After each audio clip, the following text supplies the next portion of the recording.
Hey, what's up, Stormtroopers? Thursday evening impromptu video. Anybody got about 10-15 minutes they want to hang with the Amplified Man? If so, let's talk a little WWE, man. More specifically, Dylan Miley, aka Lars Sullivan. That's right, what, BC, you're making a whole video on Lars Sullivan? Yes, I am. Because there's a bigger issue than what you might have already heard or found out. And what I'm talking about is the news that's breaking today that Dylan Miley, aka Lars Sullivan, he's injured already. That's why he was kept off of TV this past week, and the initial reports was it wasn't that severe, not that serious. But then we started to hear the rumblings this morning that it is actually serious, and it's so severe that he could be out 6 to 9 months. That would mean you wouldn't see Lars Sullivan at the best case scenario until next year, basically, 2020. Even if it's the 6 straight months, they would keep him till what, Royal Rumble? We have to figure out more and find out more. He has to figure out and find out more, I'm sure, if he doesn't already, of what exactly is going on and what we believe to be his knee. But we'll find out more probably in the next 24 hours. How severe is this? Is it 6 to 9 months, like they are now fearing? Is it not something so big? Maybe in a month or two he'll be back. But this video, and the reason I'm choosing this as a topic is because this is a bigger issue than just this injury. Lars Sullivan has pretty much been problematic from the get-go. He's pretty much been a liability from the beginning, right from the start. This guy came to the main roster from NXT when even in NXT, guys, he didn't really hit a pinnacle. He mustered up some conversation, but if we're being truthful with ourselves, he never really reached any pinnacles in NXT, any championships, any big-time matches, main event style. He never really shook NXT to its core, ever. And then this big dude gets all these vignettes. And he's going to be a big deal on the main roster. The problem is, he wasn't creating or garnering any buzz in those vignettes. There was a disconnect with the crowd. And even before he debuted, you heard the rumblings of a lot of bullshit he used to leak online. And a lot of comments he used to make on certain websites. And a lot of people were upset. Whether it was the gay lesbian community, whether it was about racial issues, and a lot more. All of these comments kind of came back to haunt Lars Sullivan. And they tried to sweep it underneath the rug. They tried to go about it business as usual. So then he goes to debut, but before he can even do such, he's kind of taken off the back burner for anxiety issues, we heard. And he had some type of psychological shit going on. So that derailed his debut. So you have all these comments coming back to haunt him and his character is in question. Then all of a sudden, his mental state comes into question. And all of this is hindering his debut. But finally, after it's all said and done, he debuts. He finally debuts. But here's another issue. There's a disconnect still. No matter what they did with this guy in trying to make him look like a beast, a monster, and by the way, they fucked that up too, every way that you could have. But no matter what they did try, there was a disconnect. Till this very day, nobody is high on Lars Sullivan. And again, I blame WWE as well because they had him parading out there with the Lucha Summer College house party for a full month. Getting beat up by 3 dudes or taking 10 minutes to beat up 3 dudes. You're not going to build somebody up that way. His mic skills? Average, if not a little below. Let's be honest. So there's a disconnect. So you got all the comments. His character is in question from the beginning. His mental state becomes an issue with the anxiety and delaying his debut. Then all of a sudden there's this huge disconnect. WWE has to see that he's not really garnering any attention. Nobody cares about Lars Sullivan. And then on top of that, more comments end up leaking out to the point where advertisers and the networks are coming down on Vince McMahon's head and saying, dude, this guy is a liability. This guy is an issue. Like Mars, for instance. So Vince McMahon had no choice but to fine this guy $100,000 and send him to sensitivity training. And the guy was only on the roster at that point, what, a month or two tops? And here we are, just a couple of months after his actual debut, and he's already injured, and it could be significantly, as in many months. But no matter the severity of the injury, he's already now a liability physically as well. So he was a liability mentally, now he's a liability physically, his character was already in question. There's no connection with the crowd. At what point does WWE, you hate to see anyone lose their job, but at what point does WWE say, hey, this isn't working? And that's where I come to this conclusion, and that's why I say, did we see the last of Lars Sullivan? If this is a long-term injury, 6 to 9 months for instance, and he doesn't come back or isn't able to come back until next year, have we seen the last of Lars Sullivan? Would Vince McMahon really bring him back, and what's the point? All of the baggage that he carries, and there's no real extreme benefit, no benefit at all, then what's the point of bringing Lars Sullivan back? And if you do bring him back, maybe he's completely repackaged. I don't know if he could just be Lars Sullivan, because you're just bringing back somebody we don't care about. Even Braun Strowman, who you've given the rocket to several times, and then you totally took that rocket off of his back just as he started to gain some momentum. Just as Braun Strowman started to soar, you would rip the rocket straight off his back. Several times we've seen that. So not even Braun Strowman is looked at in high regards anymore. And you think Lars Sullivan is? Lars Sullivan, we've seen many superstars like Lars Sullivan. You guys remember John Heidenreich. You guys remember Gene Snitsky. These are characters that are just like Lars, and they never really connected. Lars Sullivan is just the next in line, one spoke on the wheel. And that wheel never connects with the crowd. Add on top of that all the baggage. Guys, I don't know how or why he would come back next year. How he would still have a job.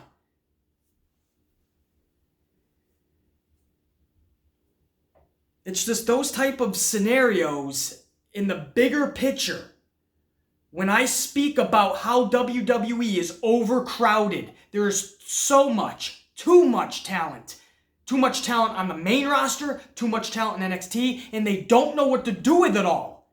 And what do? Instead of facing the issues that they have and actually taking blame, responsibility for overcrowding their rosters, instead, like Pac-Man, they keep signing more talent. I blame Triple H just as much as Vince. Triple H is over there in NXT trying to sign everybody he can around the world. And now it's just the game. Now it's to try to not get AEW to get these superstars. But what's happening is they're overcrowding already in NXT. So there's only a certain amount of slots that can go up to the main roster, and those motherfuckers that actually get called up to the main roster, I hope you like catering, and I hope you like obscurity, because that's where you're going to be placed. It's overcrowded. You guys saw SmackDown. You have talents like Ember Moon, Kairi Sane, Asuka. They're in backstage segments because they can't get time on the actual show inside the ring. You got guys like Shinsuke Nakamura doing dark matches. You got people like Sasha Banks and Rusev requesting time off because they've had enough. You got nothing for me? Just give me time off. You got somebody like Luke Harper asking for his release. They won't even give it to him. There's a separation, a disconnect between the two. He's had enough with WWE. He said, then I'm fucking out of here. Luke Harper just walks. WWE won't let him out of his contract, though. So you got these games being played. All of this talent, I don't know what the fuck to do with it. And you're crowding it with people that are not connecting. That's the issue. I have no personal issue with Lars Sullivan. Comments he made in the past, that's in the eye of the beholder. If you guys hold those grudges, then that's your prerogative. I'm not going to tell you to or not to. I'm indifferent on the situation. I'll take it comment by comment, and I judge him by how he acts in the future, what he says in the future, how he portrays himself, how he carries himself. We're allowed to make mistakes. Shit, if I was held accountable today for all of the shit that I said back in the day or all of the shit that I did back in the day, I'd be a hated man more than I am. I said and did a lot of shit back in the day just to hurt people. So yeah, you're damn right it was hard hitting. You know, I can only hope that we all just don't get judged on what we did in the past or what we said in the past. I hope that's not where we're at in the world. If people really show you that that's who they are, then yes, judge them and put them out of your life. If you think that's what Lars Sullivan is, a bad dude, and his character isn't questioned for justified reasons, and you really think he's a bad guy, then so be it. Then you just don't like him. You'd rather not pay your money to go see him. You'll flip the channel when he's on TV. I totally get it. But it's not even about that for me. It's everything as a package. When you look at an overcrowded WWE, there's only a certain amount of slots that can A, be filled, but B, be utilized correctly. That's the key word, correctly. And you got a guy like Lars who is failing to connect for a few months now. On top of that, mental and physical stability is now in question. I don't know what more they think they can do in 9 months. Say this is the long-term injury, 6 to 9 months, and he comes back in 2020. What do you think's going to change? Is he going to come back and pick off right where he left off? Pick up right where he left off? I can speak. Is he going to be just another John Heidenreich or a Gene Snitsky? The big guy picking on the little dude, hoping that gets over? Bruh. You got a long, hard path ahead of you if that's what you honestly think is going to happen to get you over. It ain't going to happen, brah. I'm telling you, history is repeating itself. I have facts to back that up. I have actual names. We've seen this story, this character before, and it hasn't really worked. The only thing you can remember with Gene Snitsky was, "It's not my fault." That was kind of funny. He didn't last more than 6 months after that. For a reason. There's a disconnect. So this guy's going to get all of this TV time, all of these stories. For what? How many people really want to see Lars Sullivan? How many people really care about Lars Sullivan? If he does come back to WWE, whether it's in a month, 3 months, next year, you better repackage this guy correctly. And I don't even know if there is saving this guy. Does he have the personality? Does he have the character? Or is he just a dude that's 6 foot, who the fuck knows, 7 feet, whatever he is. Probably not 7, a little less. But a big dude with no spunk behind him. Is he just another big dude? Listen, I've seen the guy fly off the top rope. I've seen him do some athletic shit. I'm not saying he's a total lost cause, but this is the final straw. He is already injured, and it could be a significant injury. This guy has been a question mark from the beginning. I am on this huge kick lately. You guys know if you've been watching every video, I'm on this huge kick of weeding out the weak links. The rosters are overcrowded. I'm not here to stroke anyone's ego and make them feel better and make sure they're emotionally stable. I'm here to tell the truth. We need to start weeding out the weak links. Kicking out the weak links. If that means firing people, booting their asses out of the company, then that's what needs to happen. It's gotta start somewhere. How many fucking times, how many chances can somebody get before? Is this a wrestling company or is this a charity case company? And again, with Vince and Stephanie, it's probably more fucking charity. So maybe I'll shut up on that. Moving on, because I do want to move on. That was my Lars Sullivan spiel, guys. If he's injured, I really do wish him nothing but the best in a speedy recovery. I absolutely do. I'm just raising the question, as I always do on this channel. I raised the question. You guys feel free to answer it however you see fit. Does this guy really have a spot in WWE? Should he? Do you care about him? Will you care about him? Valid questions. I see the reports this morning and I'm thinking, is this just how much bad luck can a dude get? Is this karma coming back and biting him in the ass? And if that's the case, karma has lynched onto his ass and is not letting him go? Or is this just something that was not meant to be? Questions. Sometimes shit is not meant to be. Sometimes somebody doesn't fit in a company. How many chances do you give them? If you got a chef, brand new, and he starts undercooking all of the clam sauce rigatoni, and then the next night he overcooks all the filet mignons, and then the next night he unseasons the eggplant parmesans, at what point do you say, this is not the job for you? You're a chef and you suck.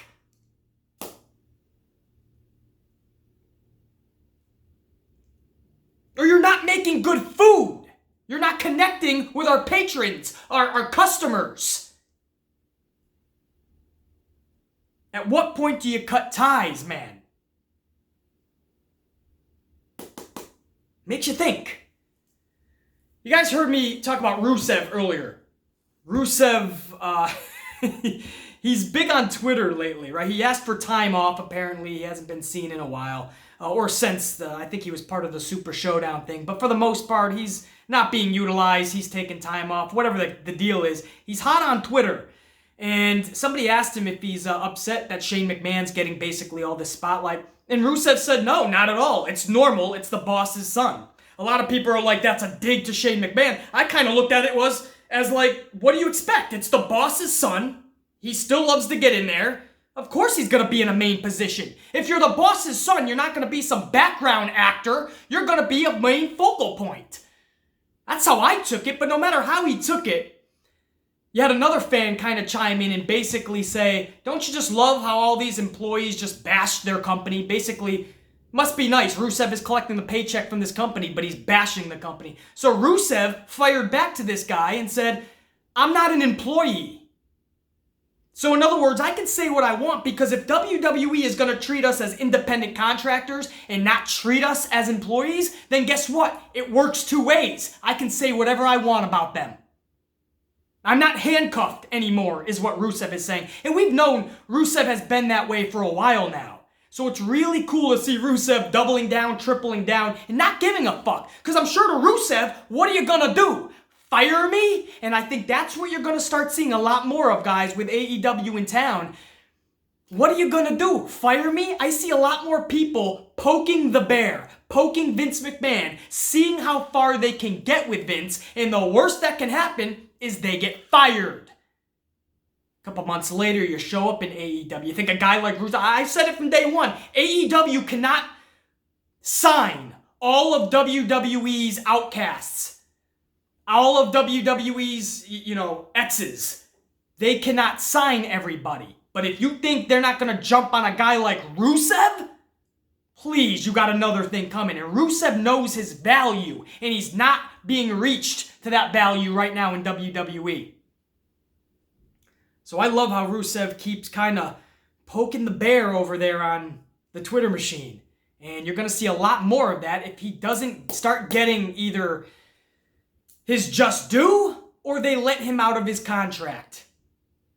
You're going to start seeing a lot more of it, just like Sasha Banks, just like Luke Harper, or Pac before any of them, Neville.